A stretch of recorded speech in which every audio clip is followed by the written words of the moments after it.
Hello students, good morning. कैसे हैं आप सब? मैं आपकी हिंदी की टीचर संगीता जायसवाल। आज मैं आपके लिए लेके आई हूँ दूसरी इकाई का दूसरा चैप्टर नंबर 2 है परोपकार। ठीक है बच्चों, आज हम पढ़ने वाले हैं 8th स्टैंडर्ड का दूसरी इकाई चैप्टर नंबर 2 परोपकार।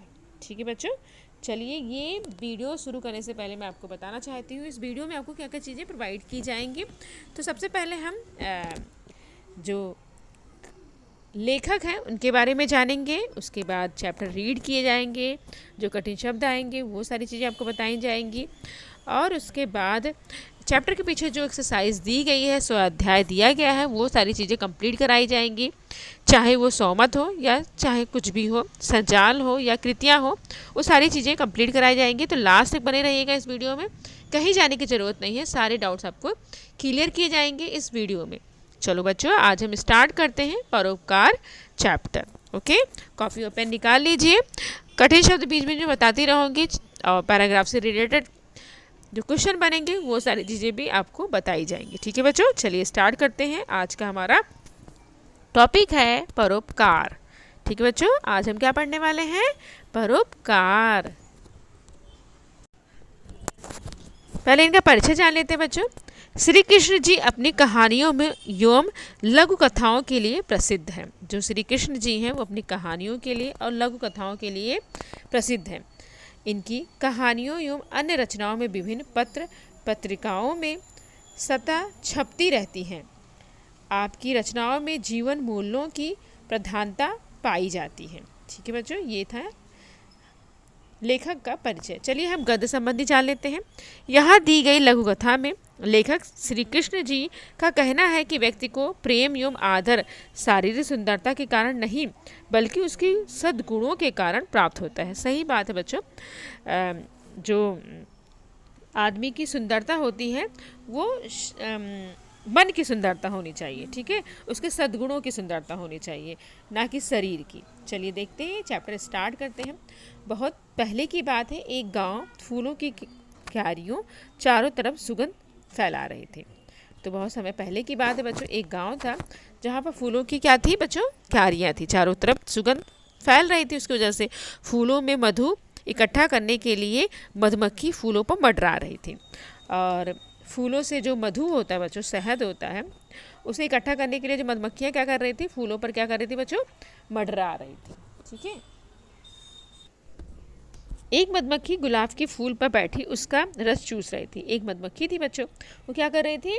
कौन से फूल पर बैठकर? गुलाब के फूल पर बैठकर किसका रस चूस रही थी? फूलों का रस चूस रही थी। तभी एक बर्रा उड़ती हुई वहाँ आ गई। तभी कौन आ जाता बच्चों वहाँ पर? एक बर्रा उड़ती हुई वहाँ पर आ जाती है। बर्रे को अपने रूप रंग पर बड़ा घमंड था। जो बर्रा था बच्चों, उसे अपने किस पे घमंड था? रूप रंग पर, अपने यानी कि अपने रूप रंग सुंदर दिख रही थी वो, इसके लिए उसे बहुत घमंड था। वह मधुमक्खी को देख कर जल भुन गई। वह मधुमक्खी को देखकर क्या हो जाती बच्चों? जल भुन जाती है। ठीक है, मुहावरा आया है जल भुन जाना, यानी कि क्रोधित हो जाना, गुस्सा हो जाना। चलिए आगे देख लेते हैं हम। बर्रे ने मधुमक्खी से कहा, और जो बर्रा रहती है वो मधुमक्खी से कहती है, क्या कहती है? हम दोनों में बहुत समानता है। हम दोनों में क्या है बच्चों? बहुत समानता है, यानी कि हम दोनों एक जैसे ही हैं। हम दोनों के पंख हैं, हम दोनों उड़ सकते हैं, हम दोनों फूलों का रस चूसते हैं, हम दोनों डंक मारते हैं। ठीक है, अंडरलाइन कर लीजिए ये चारों पॉइंट की समानता आपसे पूछा जाएगा, दोनों में क्या समानता है? तो वो कहती है कि हम दोनों क्या कर सकते हैं? उड़ सकते हैं, हम दोनों के पास पंख हैं, और हम दोनों क्या करते हैं? फूलों का रस चूसते हैं।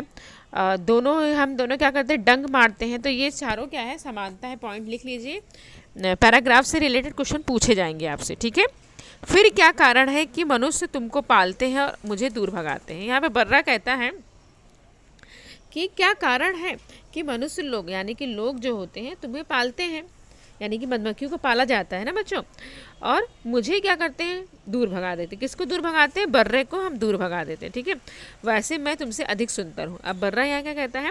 मैं तुमसे क्या हूँ? बहुत सुंदर हूँ। मुझे बताओ कि मनुष्य मेरे साथ ऐसा क्यों करते हैं? तो वो कहती है, अच्छा ये बताओ, क्वेश्चन करती है मधु से कि अच्छा ये बताओ कि मनुष्य लोग हमारे साथ ऐसा क्यों करते हैं? तो मधुमक्खी ने उत्तर दिया, यह सच है बहन, तुम रंग बिरंगी हो, उड़ती हो, परंतु फिर भी तुम्हारा आदर नहीं होता है। यहाँ मधुमक्खी कहती है बहन तुम सही कह रही हो, तुम रंग बिरंगी हो, बहुत सुंदर दिखती हो, लेकिन तुम्हारा आदर नहीं किया जाता, तुम्हारा सम्मान नहीं किया जाता है। इसका कारण यह है कि कोई भी प्राणी सुंदरता के कारण नहीं, अपने अच्छे गुणों के कारण प्राप्त माना जाता है। तो यहाँ पर मधुमक्खी जो है वो बर्रे को समझाती है कि देखो कि हर मनुष्य सुंदरता के कारण नहीं बल्कि अपने अच्छे गुण यदि हमारे अच्छे रहेंगे तो हमें आदर मिलता है। ठीक है, मनुष्य उन प्राणियों का ही आदर करते हैं, यानी मनुष्य लोग जो होते हैं उन्हीं लोगों का आदर करते हैं जो अच्छे गुण वाले होते हैं। सुंदर तो बहुत सारे लोग होते हैं लेकिन उनके गुण अच्छे नहीं होते हैं, तब हम उनकी तरफ नहीं देखते, हम उनसे बात नहीं करते। ठीक है, तो यहाँ पे यही समझाने की कोशिश कर रही है मधु भी बर्रे को कि अच्छे गुण हमारे पास रहेंगे तो हमें आदर जरूर मिलेगा, और मनुष्य जो होता है अच्छे गुणों वालों का ही आदर करता है। चलिए आगे देख लेते हैं।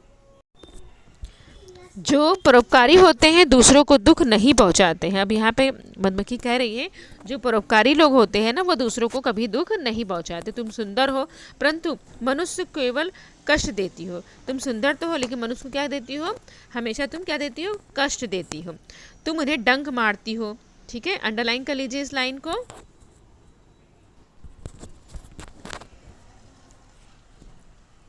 तुम्हारे डंक मारने से सूजन आ जाती। तुम्हारे डंक मारने से क्या होता है बच्चों, सूजन आ जाती, बहुत दर्द होता है। मैं तुम्हें मीठा शहद देती हूँ। कहती है तुम जब डंक मारती हो, कष्ट देती हो, तो लोगों के डंक जब मारती हो तो क्या हो जाता है, सूजन आ जाता है। ठीक है, तो बहुत दर्द होता है। जब इंसान को तुम काट लेती हो तो क्या हो जाता है, बहुत दर्द होता है। मैं उन्हें मीठा शहद देती हूँ। क्या देती हूँ, उन्हें हनी देती हूँ, शहद देती हूँ, मैं उनके काम आती हूँ। अब यहाँ मधु समझा रही है कि मैं उनके क्या आती हूँ, काम आए। यही कारण है कि वो मुझे पालते हैं और तुम्हें दूर भगाते हैं। अब यहाँ पे वो कहती है यही कारण है कि हमें मधु को यानी कि मधुमक्खियों को हम पाला जाता है, हम इंसान पालते हैं और बर्रे को हम दूर भगाते हैं। ठीक है बच्चों, तो यहाँ पर चैप्टर फिनिश होता है। चलिए हम आगे एक्सरसाइज और कठिन शब्द देख लेते हैं। शब्द वाटिका आई है बच्चों, डंक यानी कि मधुमक्खी का जहरीला कांटा। ठीक है, अब बर्रा किसको कहते हैं, ततैया नाम का उड़ने वाला कीड़ा होता है, उसे हम बर्रा कहते हैं। ठीक है बच्चों, चलिए स्वाध्याय कंप्लीट कर लेते हैं। सूचना के अनुसार कृतियां करो। नंबर 1 है विशेषताएं लिखो। एक यहाँ पे दिया है बर्रे, दूसरा यहाँ पे दिया है मधुमक्खी। तो बर्रे के भी 2 पॉइंट हमें कंप्लीट करने हैं बच्चों, और मधुमक्खी के भी हमें 2 पॉइंट कंप्लीट करने हैं। यहाँ पे 2-2 बॉक्स हमें दिख रहे हैं, 4 बॉक्स है हमारे सामने, चारों बॉक्स को हमें कंप्लीट करना है। चलिए हम देख लेते हैं। बर्रे क्या, बर्रे मनुष्य को कष्ट देती है। बर्रे मनुष्य को क्या देती है बच्चों, कष्ट देती है। उत्तर है इसका, बर्रे मनुष्य को कष्ट देती है और उन्हें डंक मारती है। जैसे मैंने पढ़ने के टाइम ही बोला था, आप अंडरलाइन कर लीजिए। ठीक है, आंसर मिल गया ना आपको, आंसर मिल गया ना आपको कि। और दूसरा देख लेते हैं क्वेश्चन नंबर 2, मधुमक्खी। मधुमक्खी मनुष्य के काम आती है। मधुमक्खी मनुष्य के क्या आती है बच्चों, काम आती है। वो हमें शहद देती है, मीठा शहद देती है। कौन देता है, मधुमक्खी। आंसर इसका है मधुमक्खी मनुष्य के काम आती है और वो शहद देती है। ठीक है, क्वेश्चन नंबर 2 देख लेते हैं बच्चों। कारण लिखना है, मनुष्य द्वारा प्राणी का आदर पाना। ठीक है, कारण हमें लिखना है क्वेश्चन नंबर 2 का 1 है मनुष्य द्वारा प्राणी का आदर पाना। ठीक है, चलिए इसका आंसर हम देख लेते हैं। तो यहाँ पर क्वेश्चन नंबर 2 का 1 आंसर है मनुष्य द्वारा प्राणी का आदर पाना, यानी कि अच्छे गुण होना, परोपकारी होना। ठीक है बच्चों, इसका उत्तर होएगा अच्छे गुण होना और परोपकारी होना। तो मनुष्य द्वारा प्राणी का आदर पाना होता है। ठीक है बच्चों, इसका उत्तर ये हुआ। चलिए दूसरे क्वेश्चन पे हम जाते हैं। दूसरा क्वेश्चन हमारा है मनुष्य द्वारा प्राणी का अनादर पाना। मनुष्य द्वारा प्राणी का अनादर पाना पे क्या होता है बच्चों, चलिए इसका उत्तर हम देख लेते हैं। मनुष्य द्वारा प्राणी का अनादर पाना यानी कि दूसरों को दुख पहुंचाना, स्वार्थी होना। ठीक है बच्चों, जब अनादर होता है तो क्या होता है, दूसरों को दुख पहुंचाया जाता है और स्वार्थी होना। इसका उत्तर ये होगा कि मनुष्य द्वारा प्राणी का अनादर पाना, दूसरों को दुख पहुंचाना, स्वार्थी होना। ठीक है बच्चों, चलिए आगे के क्वेश्चन कंप्लीट कर लेते हैं हम लोग।